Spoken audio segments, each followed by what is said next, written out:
My name is Dora. I'm 29 years old, and I never imagined my biggest professional victory would turn into a corporate nightmare. After 6 months of grueling work, I landed a $270,000 client deal for our financial consulting firm. That evening, Gregory, our VP, cornered me in the hallway. "Half your bonus is mine," he smirked, despite doing absolutely nothing for the project. Little did he know I had the perfect trap ready. Before I continue, where are you watching from today? Drop a comment below and hit subscribe to join my journey. I've been a senior account manager at Reynolds Financial Consulting in Manhattan for 5 years now. When I first started, I was just another entry-level analyst with a finance degree and big dreams.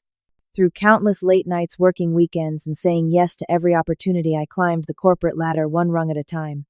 My desk sits in the northeast corner of our open office with a clear view of the Empire State Building, a daily reminder of why I push myself so hard. On my desk, there's a small plant Sandra gave me after my first big client, when a framed photo of my family from Wisconsin, and a stack of color-coded folders that my colleagues teased me about. Last year, I grew my client portfolio by 35% higher than anyone else in the company. Most of my colleagues respect me for it, though. I still fight daily battles to be taken seriously. Jeffrey, from accounting, always asks if I need help understanding the complicated numbers. Bradley, from marketing, still addresses all his emails to the men in the group first. But I've learned to pick my battles while steadily proving my worth through results. Then there's Gregory Wilson, Vice President of Business Development.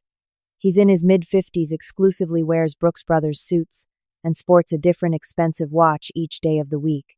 His corner office has a wall dedicated to photos of himself with celebrities and politicians at charity events. Gregory didn't earn his position through merit.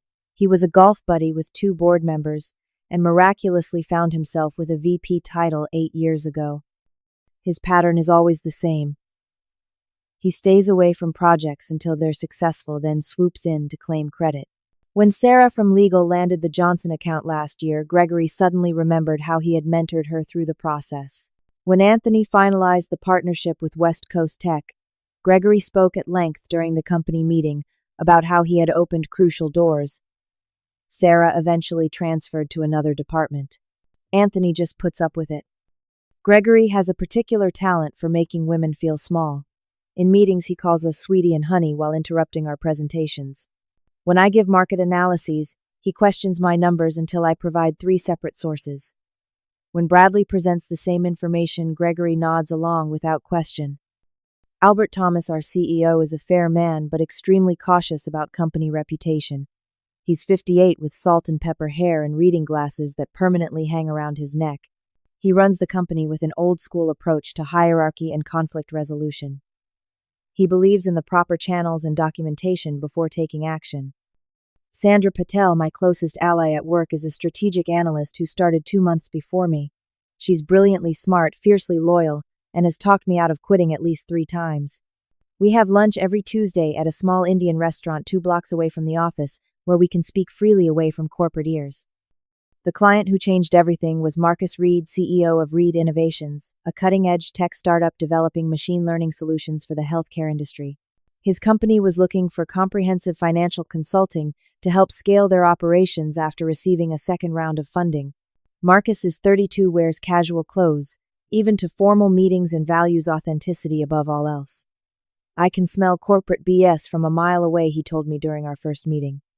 Paul Johnson, our human resources director, is a by-the-book professional who walks a careful line between company policies and employee advocacy.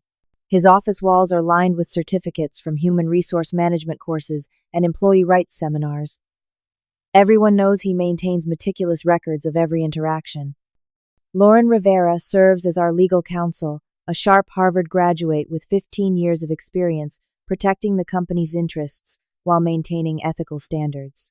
Her office is minimalist and intimidating, with a desk that's perpetually clear of clutter and a bookshelf filled with legal volumes.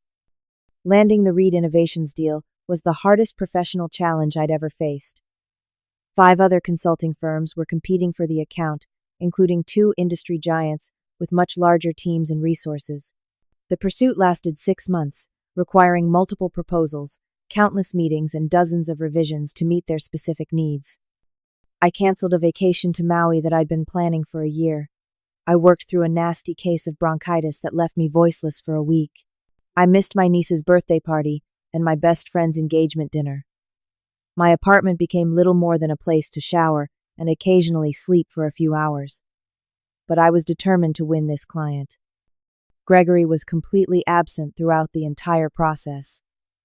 He didn't attend a single meeting, provide any input on the proposals, or even ask for updates. The only time he acknowledged the potential client was when he walked past my desk one morning and said, "Read Innovations. Heard they're shopping around. Probably not worth our time." The final presentation took place in our main conference room. I prepared for 2 weeks straight, creating custom financial projections and a comprehensive implementation strategy. When Marcus and his team arrived, I was the only one from our company who could speak knowledgeably about their specific challenges. After 3 hours of detailed discussions and tough questions, Marcus looked at me and said, "We've met with all the big names, but you're the only one who actually understands what we're trying to build. You've got the account." We shook hands and I felt like I might float away with excitement. That evening, I took Marcus and his team to dinner at an upscale restaurant in Tribeca to celebrate. We discussed implementation timelines over perfectly cooked steaks and a bottle of expensive Cabernet that I didn't hesitate to charge to the company card. It was a victory I had earned entirely on my own. The company celebration meeting was held in our main conference room the following Friday afternoon. Nearly everyone from our floor attended, with people standing against the walls when the chairs filled up. The room buzzed with conversation and genuine excitement. Landing Reed Innovations was a significant win for a firm our size. Albert stood at the front of the room, his reading glasses perched on the end of his nose as he reviewed some notes. "Before we get started with our usual updates," he said, silencing the chatter, "I want to recognize an extraordinary achievement." He gestured for me to join him. Dora has secured Reed Innovations as our newest client with a contract valued at $270,000 annually. This is one of the largest accounts we've landed this year, and she did it by consistently demonstrating the expertise and dedication that defines Reynolds Financial Consulting. My colleagues broke into applause. Sandra gave me a thumbs up from across the room. Jeffrey from accounting looked genuinely impressed. I felt a warm rush of pride as Albert continued to praise my persistence and creativity throughout the challenging acquisition process. Just as Albert was describing how I had created a custom financial growth model for the client, the conference room door swung open. Gregory walked in 15 minutes late as usual, wearing a charcoal gray suit and a confident smile. "Sorry to interrupt," he said, though his tone suggested he wasn't sorry at all. "Traffic was terrible. Are we celebrating the Reed Innovations deal? Excellent work all around." Albert nodded and continued. But Gregory made his way to the front of the room, positioning himself between me and our CEO. "If I might add something," he said, not actually waiting for permission. "This success really demonstrates the effectiveness of our mentorship program. Dora and I spent countless hours strategizing on this approach." The room grew quieter. I felt my face flush as Gregory placed a hand on my shoulder. "I opened the door to Reed Innovations through my connection with their investor group," he continued. "Sometimes it's those behind-the-scenes relationships that make all the difference." "Right, Dora." I maintained my professional smile while screaming internally. Not a single word he said was true. I had cold-called Reed Innovations after reading about their funding round in a tech journal. Gregory had never even met Marcus or anyone from his team. Several colleagues shifted uncomfortably in their seats. Sandra's expression darkened and she crossed her arms. Those who had worked closely with me on the proposal materials knew the truth, but no one spoke up. Albert, oblivious to the fabrication, thanked Gregory for his leadership and continued with the meeting agenda. I returned to my seat, my moment of triumph significantly diminished. The rest of the meeting passed in a blur, as I struggled to contain my anger and disappointment. As the meeting ended and people filtered out, several colleagues stopped to congratulate me privately. "You did this all yourself," Sandra whispered. "Everyone who matters knows that."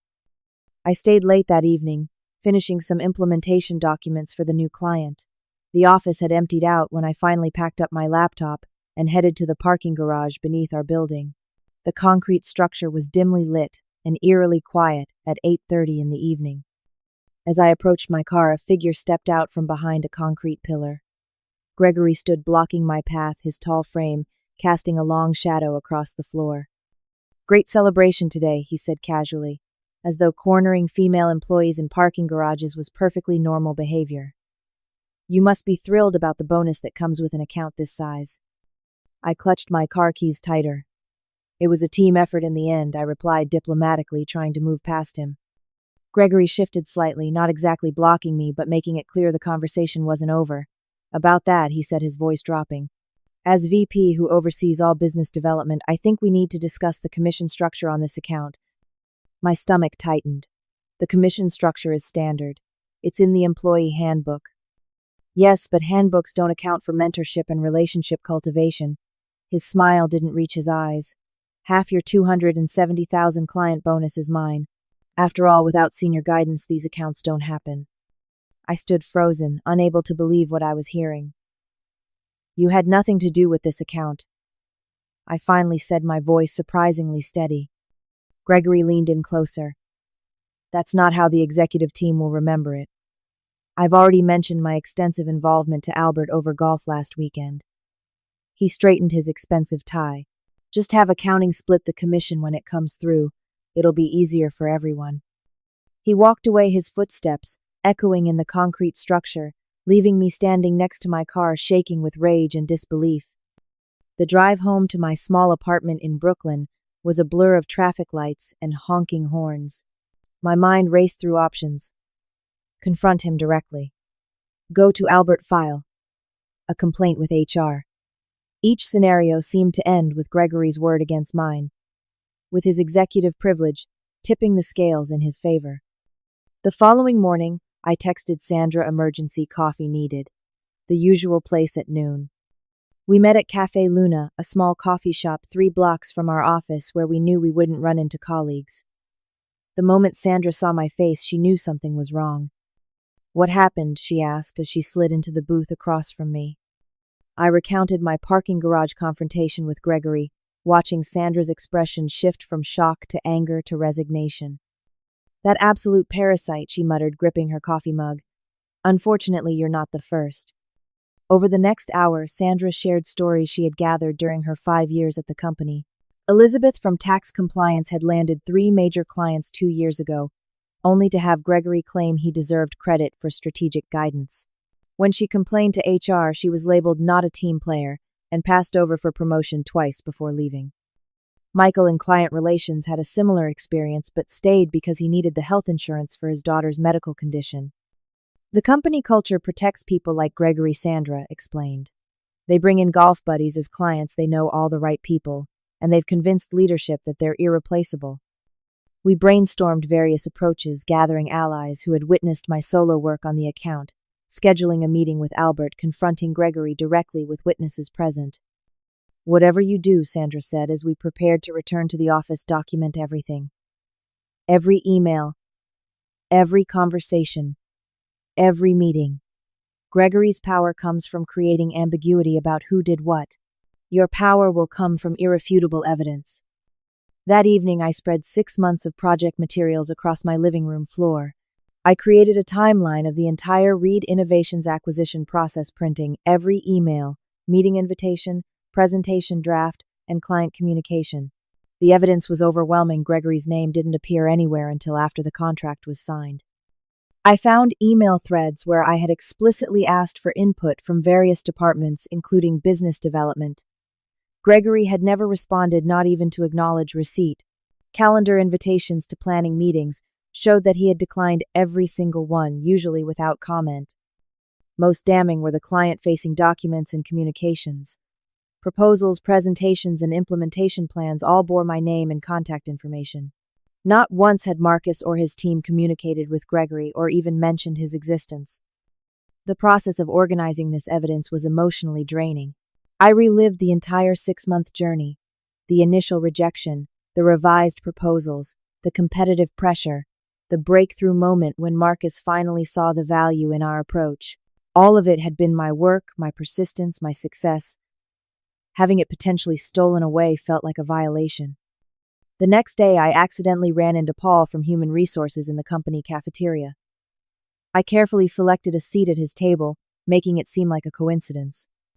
Mind if I join you? I asked, already setting down my salad. Paul looked up from his sandwich and nodded. Of course, Dora. Congratulations on the Reed Innovations account. That's quite an achievement. I steered the conversation casually toward company policies. Thanks. I'm still learning about all the processes that happen after landing a new client. The contract is signed, but now there's implementation billing set up, commission structures. Paul took the bait. Commission structures can be complex, especially for accounts of that size. Do you have questions about how it works? Just curious about the standard breakdown, I said, keeping my tone light. I've heard different things from different people. Paul explained the official policy. The employee who secured the client received a percentage of the first year's contract value as a performance bonus, with smaller percentages in subsequent years if the client renewed. And what about situations where multiple people worked on the account? I asked, stabbing a piece of lettuce with my fork. How is that typically handled? The system is designed to track contributions through our project management software, Paul replied. If multiple team members are substantially involved, the commission is distributed based on documented work allocation. I nodded thoughtfully. And what constitutes substantial involvement? Would say claiming to have made introductions behind the scenes count. Paul's expression shifted subtly. He lowered his voice. Documented contributions, Dora. Verifiable involvement in the acquisition process. Anything else wouldn't meet our policy requirements. He paused, then added carefully. Has someone suggested an alternative arrangement to you? I backtracked slightly, just trying to understand the system. It's my first major account. As we finished lunch, Paul mentioned casually that the HR department maintained records of all commission disputes for compliance purposes. We've seen patterns emerge over time, he said meaningfully. Institutional memory is longer than some might think. Back at my desk, I found an email from Gregory waiting in my inbox with the subject line, Reed Innovations Commission Structure. The message was brief. Just a friendly reminder about our arrangement. Finance will be calculating bonuses next week. Let them know about the 50-50 split on the Reed account. Thanks for your cooperation. The audacity was breathtaking. I forwarded the email to my personal account for documentation and didn't respond. 2 days later, a second email arrived. Dora noticed you haven't confirmed the commission arrangement with finance. The deadline for bonus processing is Friday. Please handle this promptly to avoid any uncomfortable conversations with leadership about teamwork and mentorship expectations. The next morning, Gregory made a point of stopping by my desk. Great work on the implementation plan for Reed, he said loudly enough for nearby colleagues to hear. Then, leaning closer, he lowered his voice. Finance is waiting for your instructions on the commission structure. Don't make this difficult. That afternoon, I discovered I had been removed from the invitation list for an executive strategy session where I was supposed to present the Reed Innovations roadmap. When I inquired with Albert's assistant, she looked confused.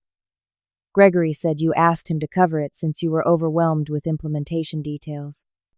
By the end of the week, I heard from Sandra that Gregory had mentioned to several team leaders that I was becoming difficult and proprietary about client relationships. Not a good sign in someone at her level, he reportedly said during a management lunch. The mental toll was mounting. I found myself doubting every workplace interaction, analyzing colleagues' expressions for signs they believed Gregory's narrative. My sleep suffered, and I started making small mistakes in my work typos and emails, forgetting to follow up on minor items, losing my train of thought during team discussions. I needed stronger allies and a more definitive strategy. I arranged to meet with Lauren, our legal counsel, at a quiet restaurant several blocks from the office on a Thursday evening. Lauren arrived precisely on time, dressed in a navy blue suit despite the late hour. She ordered sparkling water and listened intently as I carefully outlined the situation, focusing on documented facts rather than emotional reactions. This isn't just about the money, I explained. It's about credit for my work and my professional reputation.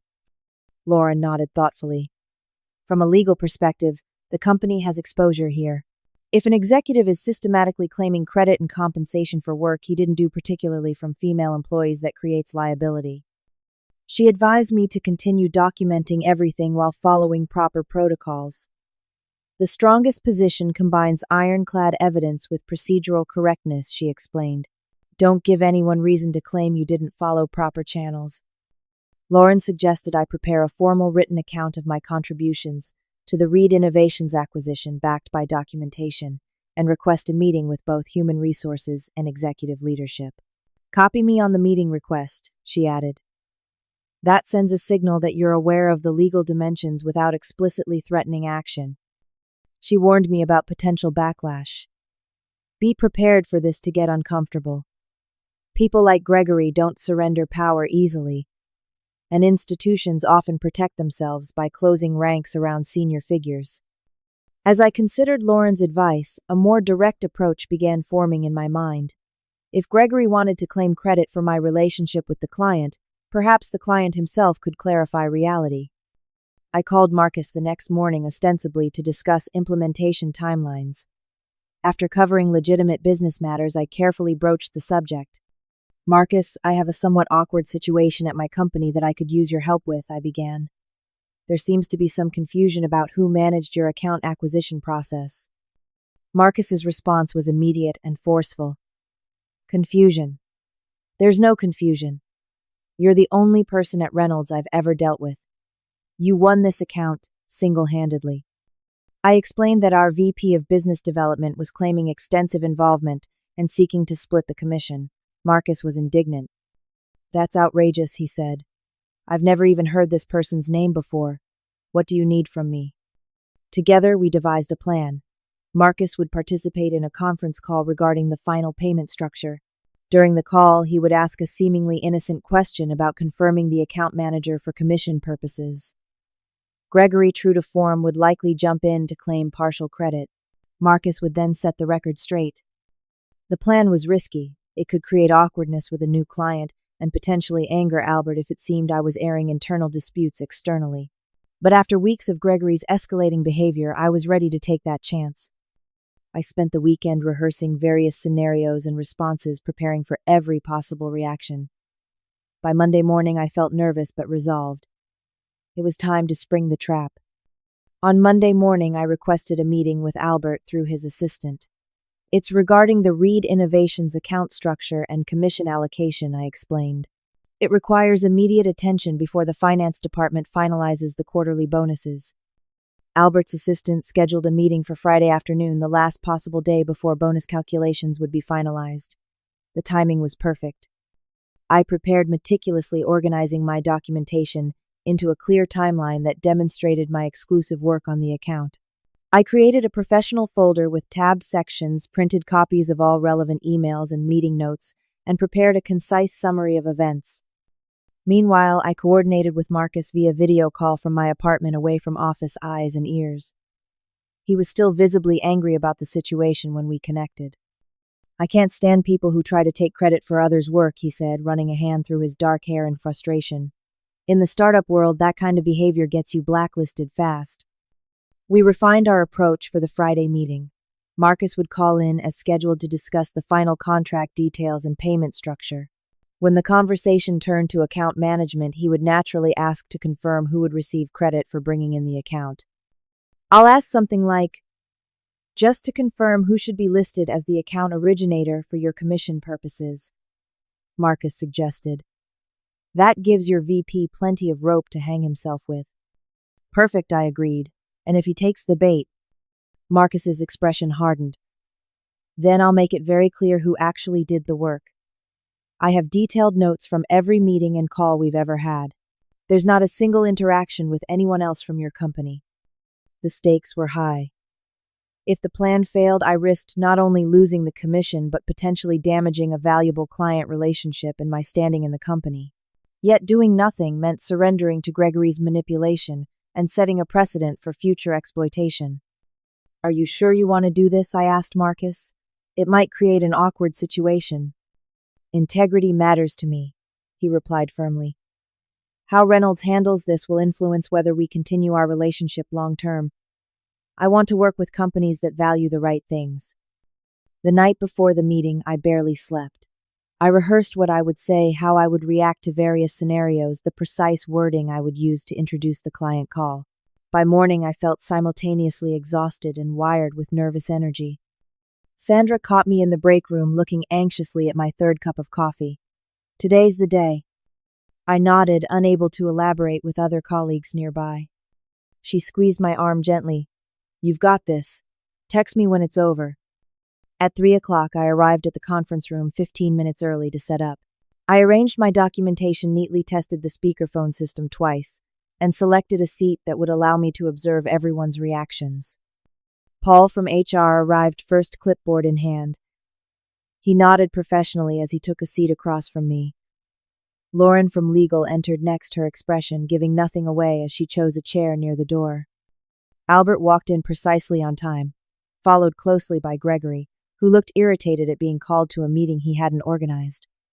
"What's this about?" Dora Albert asked, as he settled at the head of the table. My assistant mentioned something about the Reed Innovations account structure. Before I could answer, Gregory interjected. "If this is about the commission allocation, I've already spoken to finance about our arrangement." He directed this last comment at me with a pointed look. "Actually," I said, keeping my voice steady, "there seems to be some confusion about contributions to the Reed Innovations account acquisition. I thought it would be helpful to clarify with all relevant parties present." Gregory's expression darkened. "There's no confusion. We discussed this privately." "Yes," I agreed. "We did have a private discussion where you claimed half the commission for work you didn't do." The room went silent. Albert looked between us with growing concern. "That's a serious accusation," he said carefully. "Gregory has indicated he played a significant role in securing this client." "I understand," I replied, "which is why I thought it would be helpful to hear directly from the client. I've arranged for Marcus Reed to join us briefly by phone to clarify some final contract details. Would that be acceptable?" Albert nodded, looking relieved at the suggestion of a straightforward solution. Gregory shifted in his chair but maintained his confident expression. I dialed Marcus's number and put the call on speaker. After brief pleasantries and a few legitimate questions about implementation timelines, Marcus smoothly transitioned to the topic at hand. "Before I go, I need to confirm something for our records," he said. "Who should be listed as our account originator on your end for commission purposes? We like to maintain accurate records of our business relationships." Gregory immediately leaned toward the speakerphone. "This is Gregory Wilson, Vice President of Business Development. I'll be the primary contact point for strategic decisions on this account." The line went quiet for several seconds.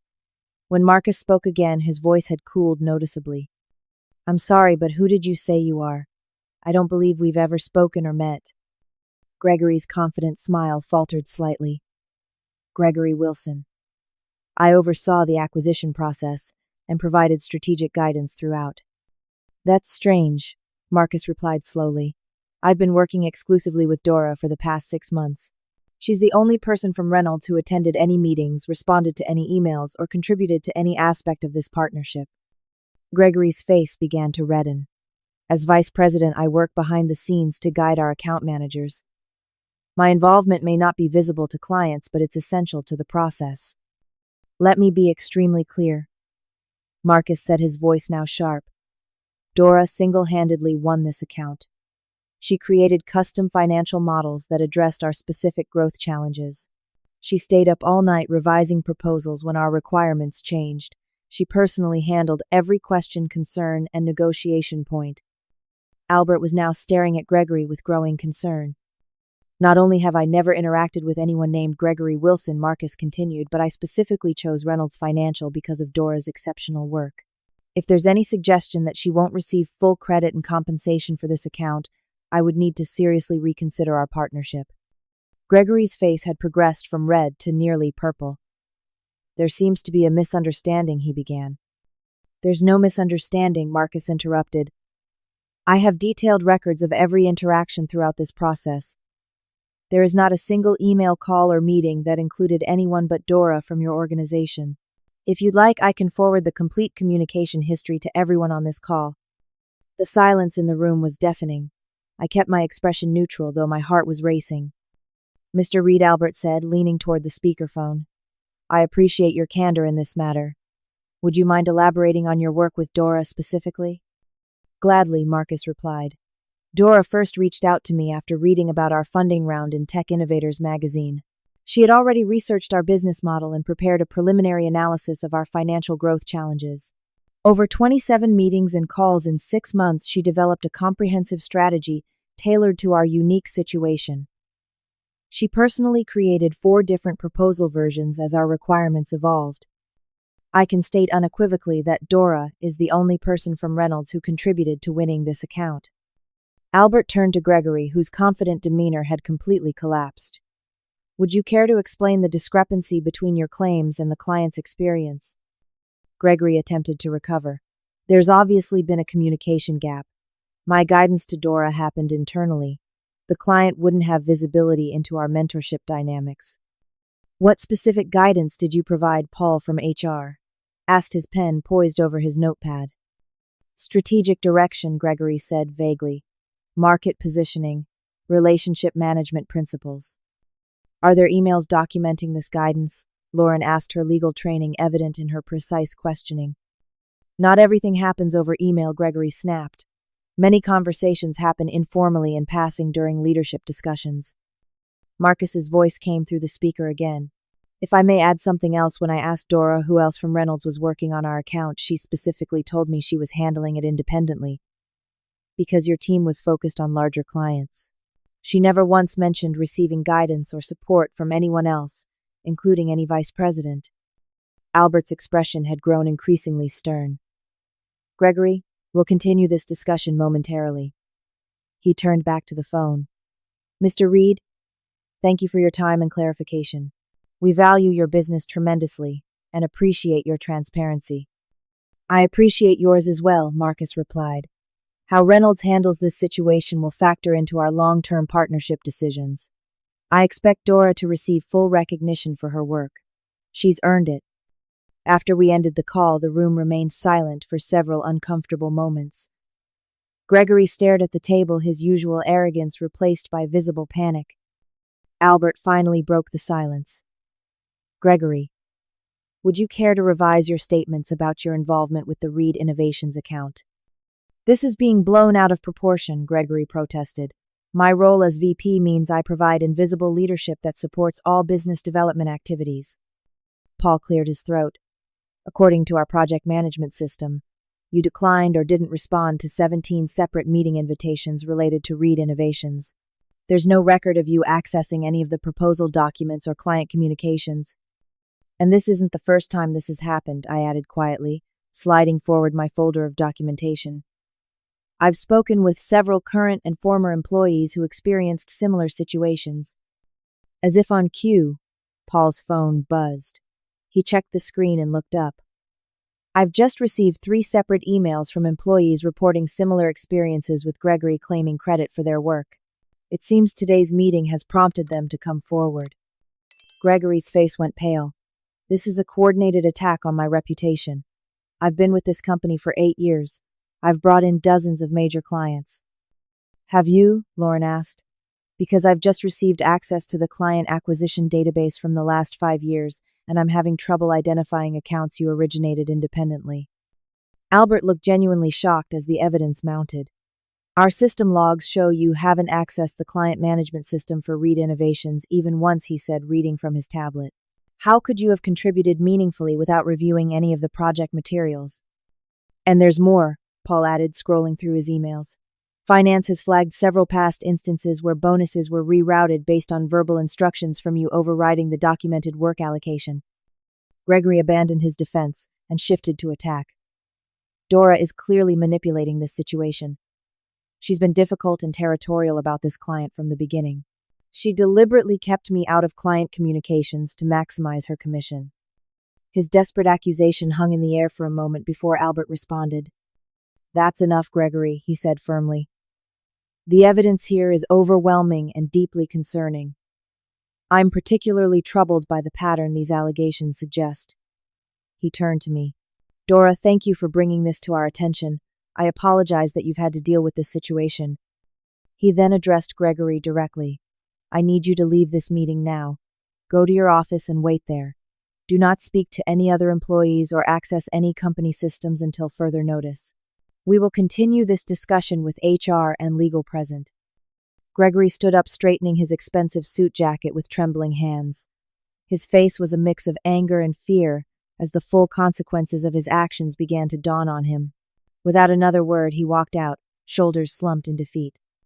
Albert turned to Marcus on the phone. "Mr. Reed, I want to personally assure you that this matter will be handled appropriately.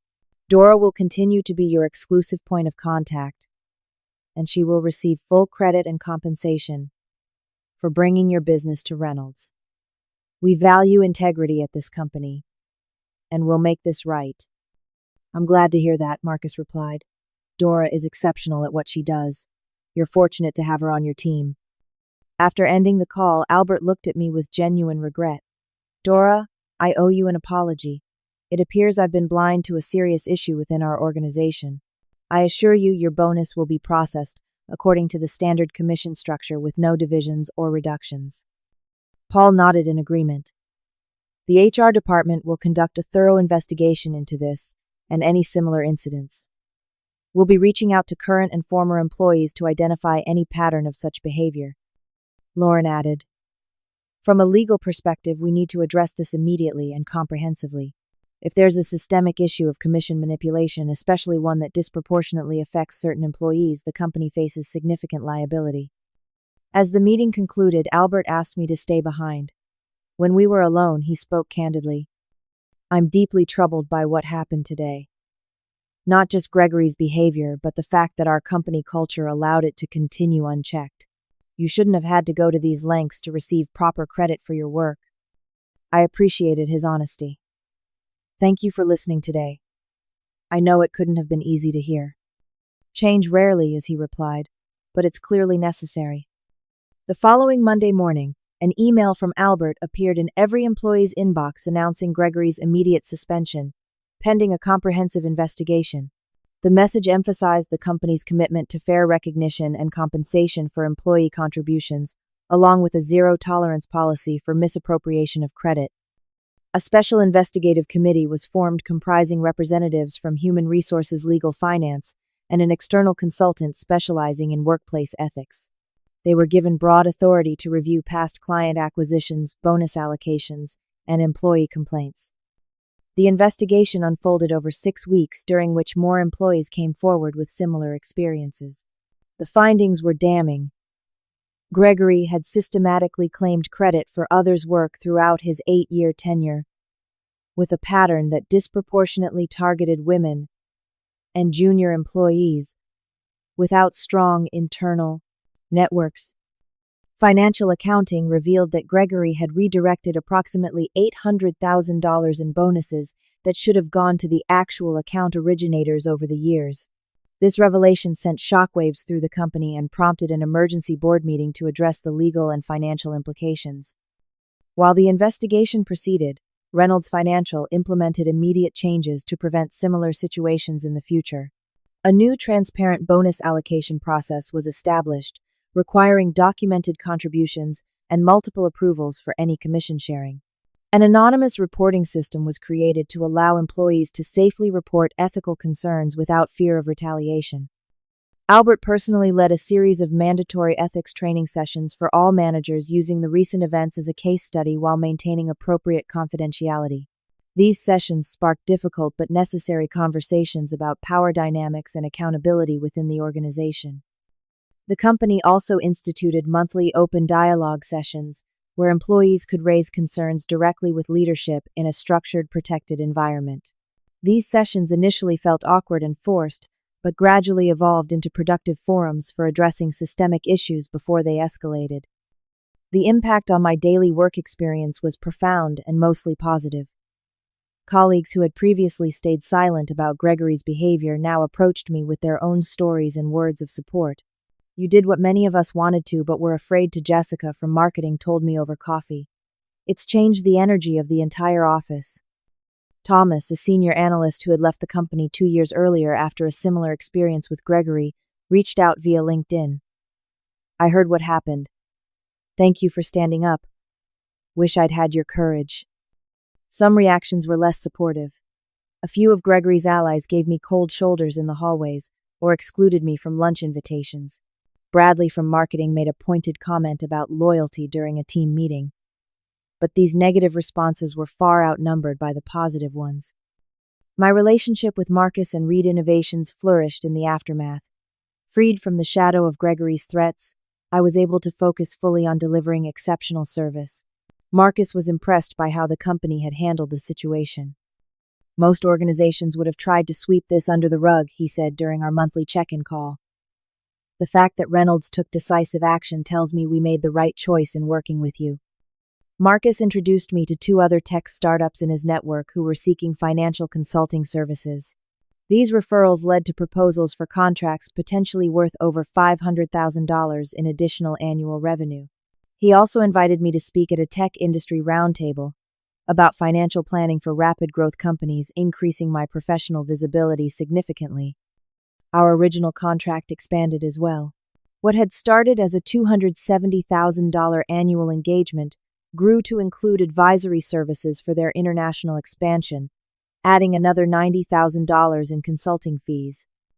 The most unexpected outcome was my own career advancement. 3 weeks after the investigation concluded, Albert called me into his office. "We've been reevaluating our organizational structure," he said, gesturing for me to take a seat. "Recent events highlighted some significant gaps in our leadership approach. We need people who embody the values we want this company to represent moving forward." He slid a folder across his desk. Inside was a proposal for a new position, Director of Strategic Client Relationships, reporting directly to the CEO. This role would focus on nurturing our most valuable client partnerships while helping shape our corporate culture. Albert explained, "You've demonstrated not just technical excellence, but the kind of integrity and courage we need in leadership. I'd like you to consider taking this on." The position came with a significant salary increase, expanded responsibilities, and a seat at the executive committee table, the same table where Gregory had once Saturday. The symbolism wasn't lost on me. Beyond my individual circumstances, I observed broader changes throughout the company. More junior employees began speaking up in meetings. Sandra was finally approved for the advanced certification program she'd been requesting for 2 years. The gender balance in new management appointments shifted noticeably, with 3 women promoted to senior positions in the months following the investigation. Perhaps most significantly, Reynolds Financial began attracting a different caliber of talent. When candidates were asked during interviews why they wanted to join the company, many cited the story which had circulated throughout the industry of how leadership had handled the commission dispute. "I want to work somewhere that values integrity" became a common refrain. I found myself in the unexpected position of helping lead the culture change initiatives I had inadvertently sparked. Albert asked me to develop guidelines for collaborative client acquisition that ensured proper credit, while encouraging genuine mentorship and teamwork. I worked with Paul to redesign the performance review system to reduce bias and increase transparency. These new responsibilities stretched me professionally and personally. I developed leadership skills I hadn't known I possessed, and found genuine fulfillment in helping create the kind of workplace I had always wanted to be part of. The final report from the investigative committee was released 8 weeks after Gregory's suspension. The findings left no room for ambiguity. He had systematically manipulated the credit and compensation system throughout his tenure, redirecting nearly $1 million in bonuses and commissions that rightfully belonged to other employees. Based on these findings, Gregory was terminated for cause. He was required to repay a substantial portion of the misappropriated funds, though legal complications prevented full restitution to all affected employees. The company implemented a special compensation review to identify and make partial amends to those who had been most significantly impacted. The termination made waves throughout the financial consulting industry. Gregory's reputation was irrevocably damaged, as details of the investigation circulated through professional networks. Several former colleagues reported seeing him at industry events attempting to secure another executive position but finding doors closed. His LinkedIn profile eventually showed him starting his own independent consulting practice, often the last resort for executives who have become unhireable. Meanwhile, I received my rightfully earned bonus for the Reed Innovations account. The full amount appeared in my bank account on a Friday morning in April, a vindication that brought tears to my eyes when I checked my balance. After years of renting a cramped apartment in Brooklyn, I was finally able to make a down payment on a small but charming condo in Manhattan.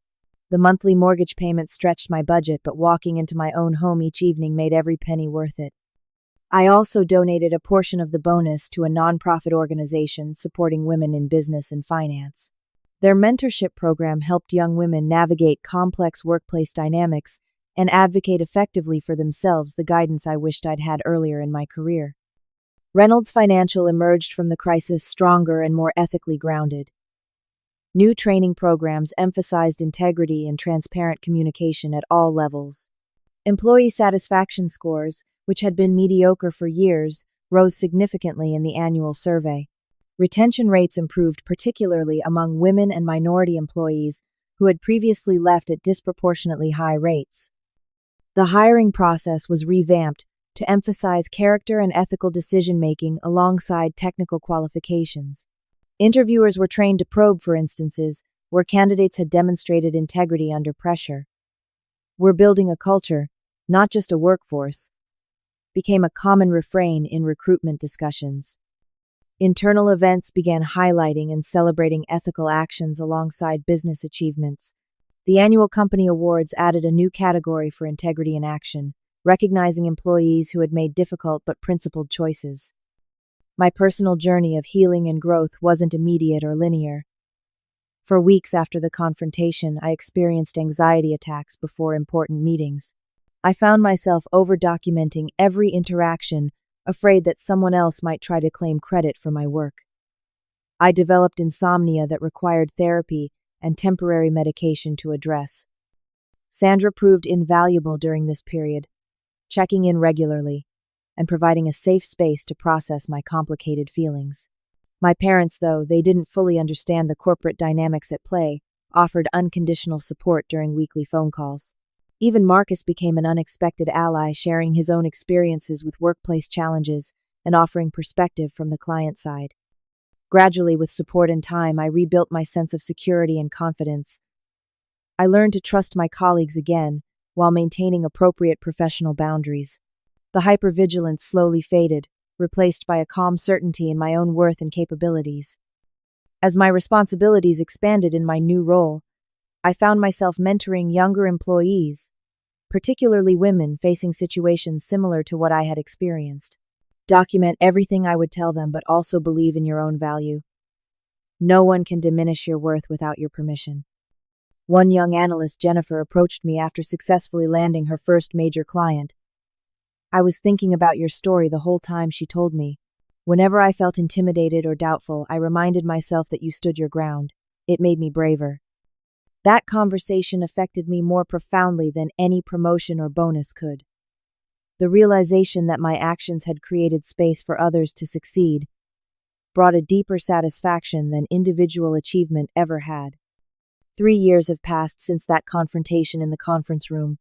I'm now Senior Vice President of Client Strategy, leading a team of 22 dedicated professionals who share my commitment to both excellence and integrity. Reynolds Financial has become known throughout the industry not just for its financial expertise, but for its ethical business practices.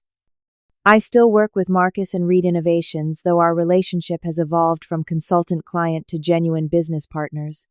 We've collaborated on developing financial planning tools specifically for the tech startup ecosystem, creating a new revenue stream for Reynolds that has exceeded all projections. The most valuable lesson from this journey wasn't about standing up to a bully or even securing proper credit for my work. It was understanding that individual courage can create ripple effects that change entire systems. When I decided to confront Gregory's behavior, I was thinking only of my own situation. I couldn't have imagined how that single act would transform the company culture and create opportunities for so many others. I've learned that institutions don't change on their own.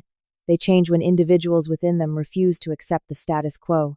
Each time someone stands up for what's right, they make it a little easier for the next person to do the same. These individual actions accumulated over time become the new normal, the new expectation. My story isn't unique. In workplaces everywhere, people face similar challenges: credit stolen contributions, minimized boundaries violated.